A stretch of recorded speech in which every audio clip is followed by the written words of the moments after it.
Hello, moi c'est Sardar et j'ai pour ambition de rendre accessible au plus grand nombre l'univers du cloud computing. Aujourd'hui, on s'attaque à une entreprise qui a littéralement transformé le monde du stockage et de traitement des données, j'ai nommé Amazon Web Services, aka AWS. L'histoire d'AWS débute dans les coulisses d'Amazon.com. Amazon qui a commencé, comme tu le sais, comme une librairie en ligne dès 1994.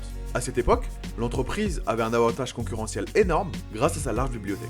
Cependant, une grande majorité des ventes d'Amazon provenaient d'une petite portion de stock. Et en plus de ça, ils avaient des pics de charge énormes à des moments précis, notamment pour les fêtes de fin d'année. Au fur et à mesure que l'entreprise s'est développée, Amazon a commencé à construire une infrastructure informatique massive afin de soutenir ses opérations de vente en ligne. Ils ont cerné une autre opportunité, mettre à disposition ces ressources en tant que service à d'autres entreprises. L'idée c'est de vendre l'excès de capacité de calcul et de stockage d'Amazon à ceux qui en ont besoin. Et c'est ainsi qu'AWS est né. Il est aujourd'hui le leader incontesté des services cloud avec 35% de part de marché et représente 15% du chiffre d'affaires d'Amazon. Ce concept s'est finalement élargi pour inclure une gamme de services beaucoup plus large. Ça va du stockage de bases de données jusqu'au calcul de machine learning en passant par l'IoT. C'est notamment ces trois services qui définissent AWS. Amazon S3 pour Simple Storage Service, c'est le service de stockage AWS. Il est conçu pour stocker et récupérer n'importe quelle quantité de données à tout moment, n'importe où sur le web.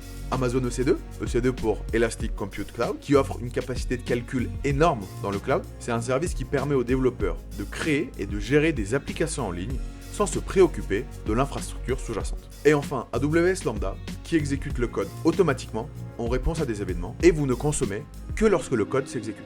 Alors, qu'est-ce qui distingue AWS de ses concurrents comme Microsoft Azure ou Google Cloud Platform? D'abord, AWS a une longueur d'avance.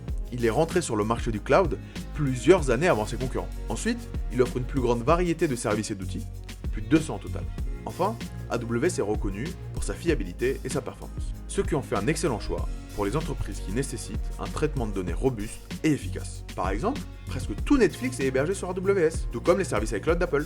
Oui, Apple paye plus de 30 millions de dollars par mois à AWS. Pour leur modèle économique, AWS propose le Pay As You Go, autrement dit, tu ne payes que pour ce que tu utilises, sans engagement à long terme. Bien sûr, plus tu prévois tes usages et où tu t'engages dans le temps, moins tu payes cher. T'as sûrement vu passer la pub d'AWS à la télé. T'avais compris déjà que c'était une filiale d'Amazon et qu'ils faisaient tout ça? Parce que perso, moi en regardant la pub, j'avais pas tout compris. Donc si t'es curieux de savoir à quoi ressemble AWS concrètement, je te mets une rapide démonstration en commentaire qui, je pense, t'éclairera plus que la pub. Et si tout l'univers du cloud computing t'intéresse, n'hésite pas à me suivre, les prochaines vidéos arrivent.